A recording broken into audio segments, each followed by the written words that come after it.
Hola chicuillos y chicuillas. En la sesión de hoy vamos a hablar de los cordófonos. Los cordófonos hacen referencia a todos los instrumentos de cuerda y encontramos diferentes subfamilias. La subfamilia de la cuerda frotada, con la cual se utiliza un arco, como por ejemplo el violín o la viola. La subfamilia de la cuerda pulsada, que puede ser con púa o plectro, o bien directamente con los dedos, poniendo como ejemplo la guitarra, que ya sabes que se puede tocar, interpretar directamente con los dedos o con una púa. Y por último, la subfamilia de la cuerda percutida, para lo cual la cuerda es golpeada por un elemento externo. Aquí vamos a poner de ejemplo el piano, ya que su sonido se obtiene mediante la mano que pulsa un teclado y a su vez mueve todo un mecanismo de masillos o martillos que son los que golpean las cuerdas. Pues ahora quería hacerte una pregunta, una vez que hemos repasado todo este mundo y toda esta familia de la cuerda, y es que, ¿sabrías decirme cuál es el instrumento más caro del mundo? Pues te lo voy a decir. Pertenece efectivamente a la familia de la cuerda y además de la cuerda frotada. Se trata de un violín, pero no un violín cualquiera. Es un violín Stradivarius. ¿Y quién era Stradivarius? Ahora vamos a verlo. Pero primero te voy a decir qué significa constructor, que es lo que fue el gran Stradivarius. Y es que la palabra francesa luthier proviene del significado antiguo de la palabra lutaio, una palabra italiana que hacía referencia a aquellos que construían los laúdes, es decir, lutaio en principio solamente se especificaba para aquellos constructores de cuerda, en este sentido de los laúdes, pero posteriormente se amplió su significado. Por lo tanto, el término luthier aborda aquel artesano o artesana que construye instrumentos. Por eso a Stradivari también le denominamos luthier, ese fue su oficio.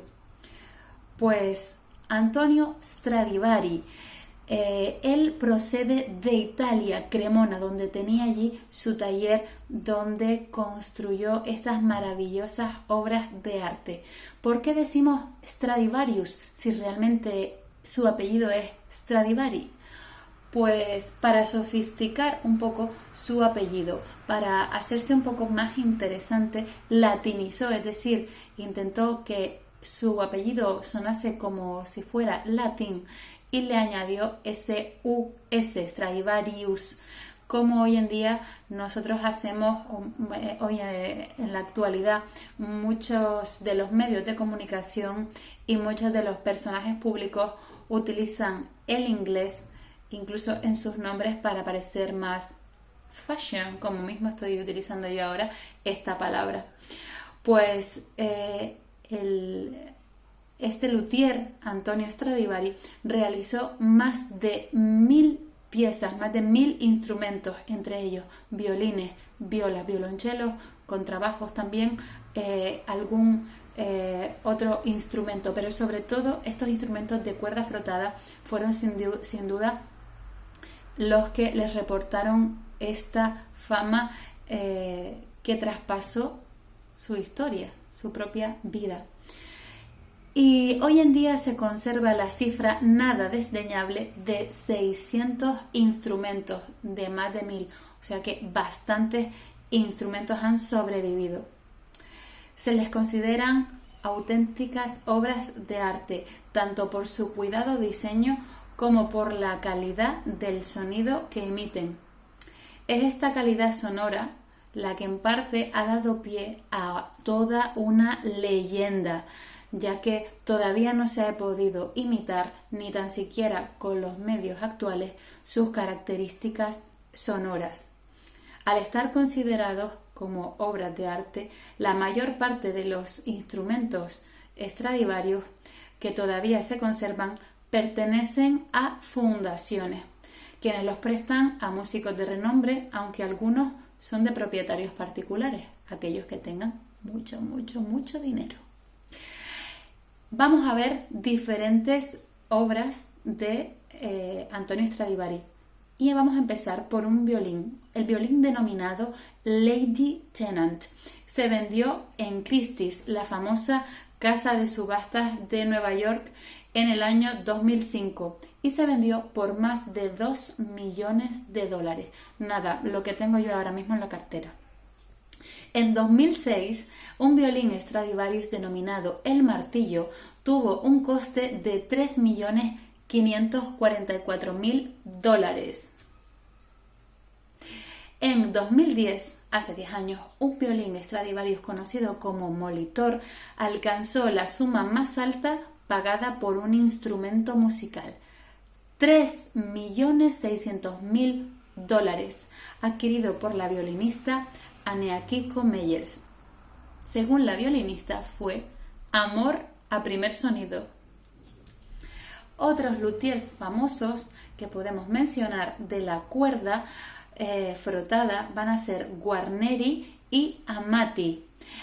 Por otro lado, dentro de la cuerda pulsada, en este caso específico de la guitarra, tenemos a Torres.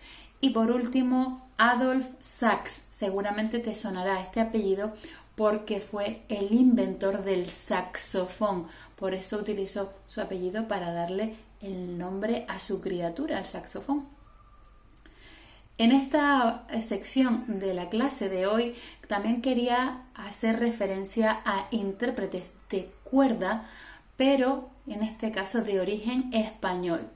Vamos a empezar con Pablo Sarasate, de finales del siglo XIX. Fue un gran intérprete de violín y también compositor, nacido en Pamplona, Navarra, al norte de España. A los 7 años debutó como violinista, causando gran admiración entre el público. De hecho, se le llegó a comparar con como si fuera un pequeño Mozart, ¿no? Por su era un niño prodigio también, por su precocidad. Fue becado años más tarde por la Condesa de Espós y Mina y la Diputación de Navarra. Viajó a París para perfeccionar sus estudios. Sus características como violinista eran su brillantez y su facilidad para la interpretación de complejas partituras. La reina Isabel II le regaló ¿qué? Un violín Stradivarius. Compuso obras para este instrumento, entre las que destacan Aire bohemios y Danzas españolas. Por el otro lado, también tenemos a otro intérprete de cuerda, en este caso catalán, se llama Pau Casals, y él se inició con el violín, pero pronto su carrera, su trayectoria se desarrolló por el instrumento del violonchelo. Además, también fue compositor y director de orquesta. Ya a los 15 años era un violinista consumado. Está considerado como uno de los mejores intérpretes de la música de Johann Sebastian Bach. Este compositor, Johann Sebastian Bach, fue y es uno de los pilares de no solamente de la música del barroco, sino de toda la música clásica. Entre las obras de Pau Casals destacan El pesebre o el himno de las Naciones Unidas.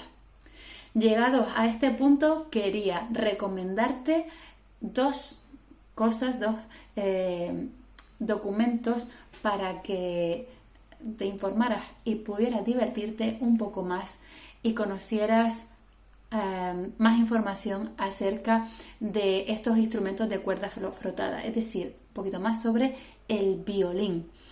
Y por qué no hacerlo a través del cine, a través del séptimo arte, este formato que a todos nos seduce, nos resulta muy atractivo y enseguida podemos aprender y entretenernos.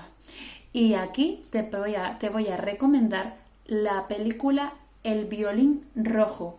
De verdad, no te la pierdas porque se trata de todo el recorrido que realiza un violín hasta desde que es creado. Pasan diferentes siglos, diferentes etapas históricas hasta que llega a las manos de alguien muy destacado. De verdad, no te quiero hacer ningún spoiler, pero te la recomiendo y es una delicia. Es cierto que hay algunas disonancias históricas, pero merece la pena y la trama también es muy interesante y te va a mantener enganchado durante toda la película. Por otro lado, recordarte, ya sabes que hemos tratado en las clases presenciales al principio de curso la figura de uno de los intérpretes más extravagantes y más tétricos de este instrumento del violín. Se trata de Niccolò Paganini y sobre todo por su relación, por su asociación con una figura maligna. Se le decía que tenía un pacto con el diablo por la habilidad tan maravillosa, por la ejecución virtuosa, casi demoníaca de este instrumento. Recuerda que también hay un capricho número 24 de Paganini, que recibía el sobrenombre de la risa del diablo. Así que también te invito a que veas este programa que pertenece a Cuarto Milenio, porque le dedicaron un programa en exclusiva para este compositor e intérprete Niccolò Paganini, y si eres amante del misterio como yo, te recomiendo que no te pierdas ni un solo minuto, porque no solamente da datos históricos de cómo fue esa vida de Paganini, sino también de esas leyendas donde se encuentra el cuerpo y los estudios forenses que se le practicaron a Paganini. Sin más, me despido, no sin antes decirte que también encontrarás en la cajita de información unas actividades muy sencillas que tienen que ver con lo abordado en la clase de hoy. Te mando un beso y nos vemos en la próxima clase.